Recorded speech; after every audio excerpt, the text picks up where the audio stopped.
ایک جادوگر نے اپنی توبہ کے بعد ایک عجیب حقیقت بیان کی۔ وہ کہتا ہے، میں جنات کو لوگوں پر جادو کرنے کے لیے بھیجا کرتا تھا۔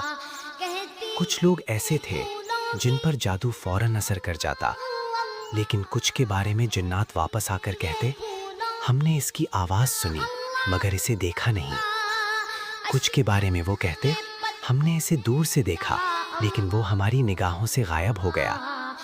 اور کچھ کے پاس جا کر وہ یوں لوٹتے، ہمیں وہ کہیں نہیں ملا۔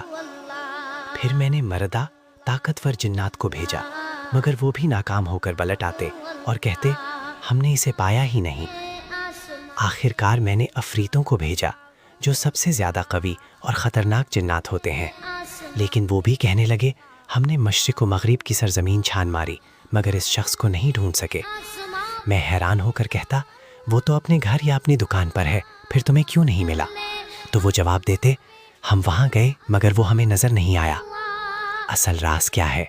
جادوگر کہتا ہے، جب میں نے توبہ کی تو حقیقت کھلی کہ انسان ایک دوسرے سے اپنی تحسین، روحانی حفاظت، ذکر اللہ اور نماز کی پابندی میں مختلف ہوتے ہیں۔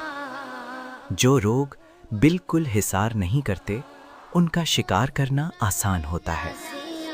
جو لوگ کبھی کرتے ہیں مگر غفلت یا نماز میں کوتاہی کرتے ہیں، ان کے بارے میں جنات کہتے، ہم نے آواز تو سنی مگر دیکھ نہ سکے۔ اور جو لوگ ہمیشہ ذکر و اذکار اور نماز کے حصار میں رہتے ہیں، ان کے متعلق جنات کہتے، ہم نے پوری زمین چھان ماری مگر اسے نہ ڈھونڈ سکے۔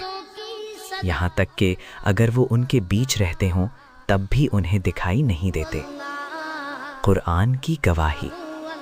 اللہ تعالیٰ فرماتے ہیں، وَإِذَا قَرَأْتَ الْقُرْآنَ جَعَلْنَا بَيْنَكَ وَبَيْنَ الَّذِينَ لَا يُؤْمِنُونَ بِالْآخِرَةِ حِجَابًا مَسْتُورًا۔ اور جب آپ قرآن پڑھتے ہیں تو ہم آپ اور ان لوگوں کے درمیان جو آخرت پر ایمان نہیں رکھتے ایک چھپا ہوا پردہ حائل کر دیتے ہیں۔